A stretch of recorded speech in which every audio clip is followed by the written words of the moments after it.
right into this. So what I'm going to do is talk about Charles uh, Gagimu, and he is from Uganda.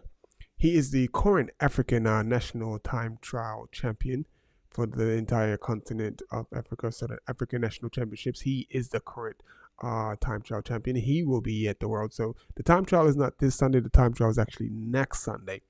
But so it says he's African continental um yeah, time trial champion, and he was actually seventh in the road race. So I was just seeing the results up in front of me. So it was. He also done the gravel. The Garment Unbound this year. Which he done the 330 mile distance. I'm not sure if that's mile or kilometers. I think that's miles. So I think he done that 30 mile course, and he finished 35th. And then at the Belgian waffle ride, he finished in the top 10. He finished 8th. So it's going to be interesting to see how he does at the World. How old is he? He's born September the 15th, 1998. So he's 24 years old. He's 180 1.8 meters tall, so he's about 6 feet tall. He's got some time ahead of him, and as long as he sticks to it, he actually might come good. I don't know about this year, but it's a good chance in the future he might be able to do pretty well, and get close to touching the podium in a few years' time as he matures, as his body matures. But that's him to the left, representing Uganda, and he's got a really nice Pinarello there, and I'm hoping I get the opportunity to talk to him this Sunday. I'm not quite sure if he's doing the road race or not, but it's weird because I'm going to be leaving here late on Saturday and probably overnighting so that I could get a cheaper train ticket to get up to Glasgow.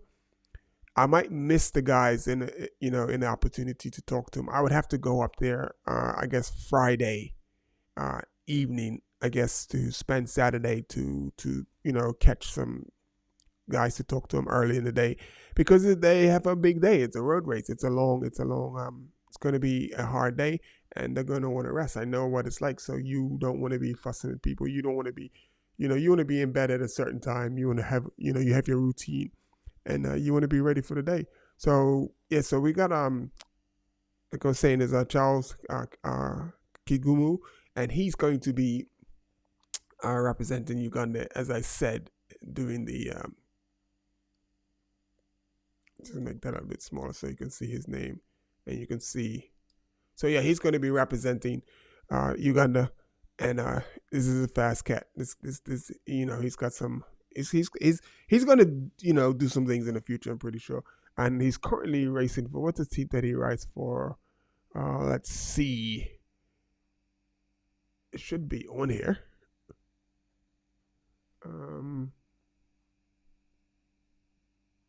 There's a list his team, and this is Pro Cycling Stats. They have everything. So he's got UCI points,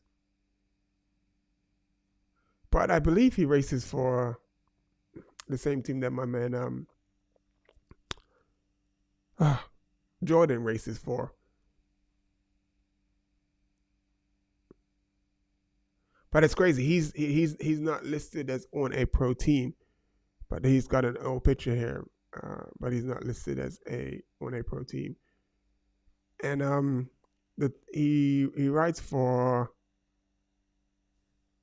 This is ridiculous. He rides for a team that's like is an African formed team, and they go around doing like a lot of mountain bike races, gravel races, and stuff. So really tough races. So Jordan Schlack is his teammate, and Jordan was supposed to be going to Worlds as well, but at the last event, which was the Belgian Waffle Ride, Jordan he had a little bit of dehydration, not a little bit.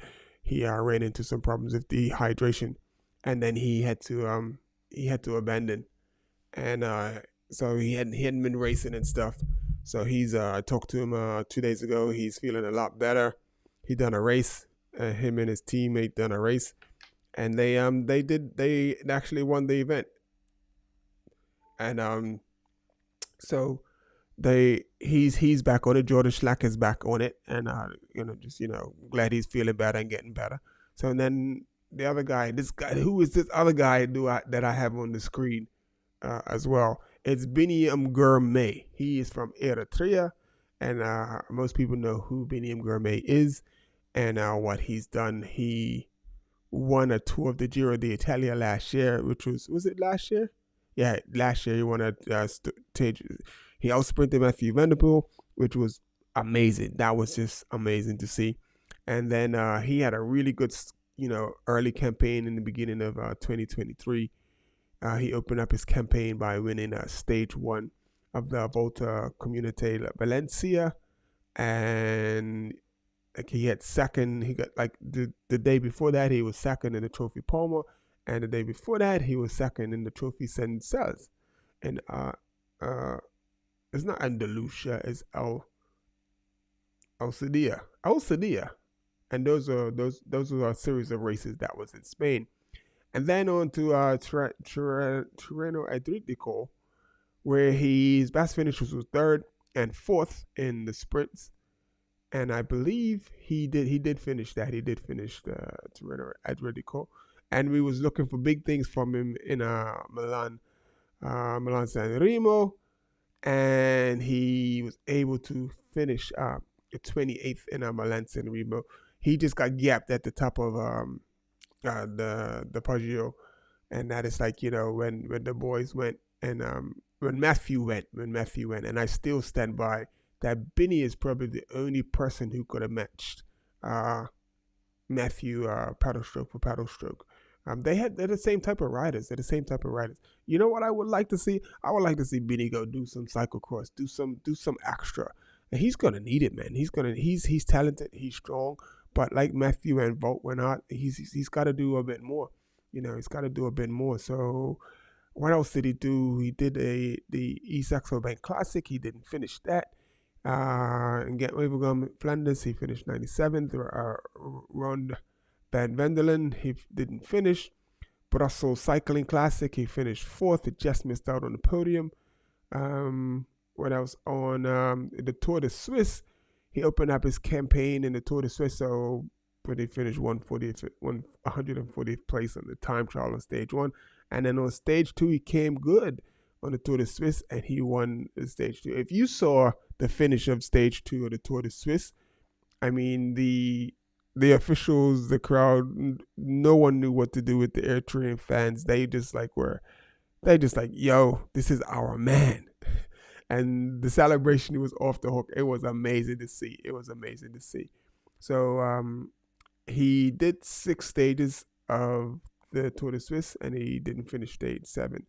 So he abandoned in the Tour de Suisse. Then in the Tour de France, and we go to the Tour de France, so he didn't do anything from after Tour de Suisse, and it was that was his preparation for Tour de France. So he was mixing it up in the sprints on the Tour. So in the early stages of the Tour, they changed the Tour de France around. Like usually early in the Tour, it's a lot of sprint stages, but it wasn't any sprint stages like early in the race this year. So it was hard for him to really get like a really high top finish. So on stage 3, which was sort of like a sprintish type stage with a little bit of uphill, sort of like uphill finish, he got 11th on that stage, which was pretty good. And then he got 3rd on stage 7, so he came close. He was getting closer.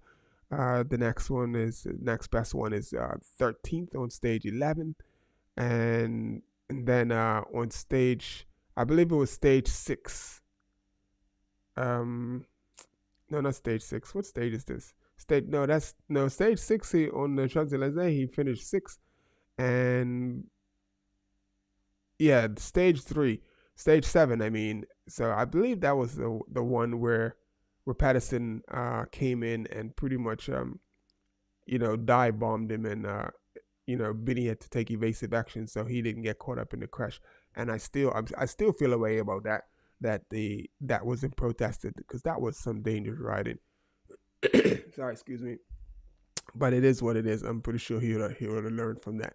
And in the general classification of the Tour de France, he finished the Tour de France. So well done to Biniam Gourmet finishing the Tour de France. That is not an easy task to do. And in general kind of classification, he was 125th of all. In the points classification, he was 12th.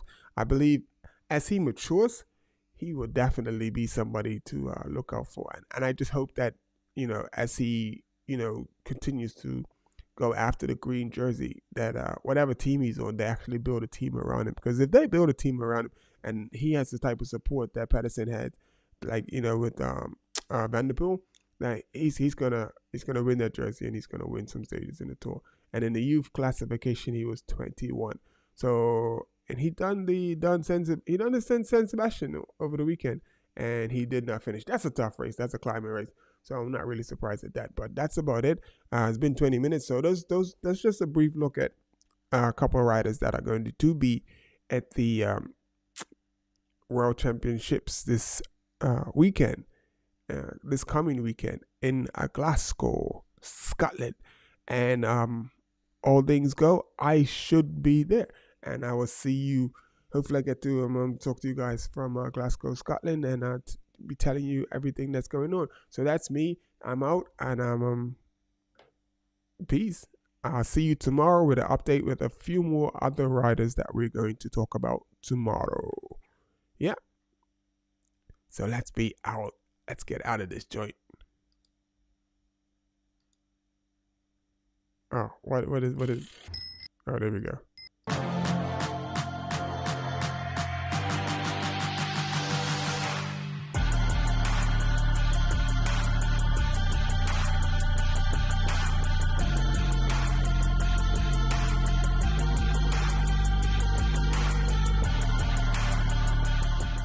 Sever your legs, media. You know what to do. Hit the like button, subscribe to the channel. Thanks. We got lots of stuff coming up.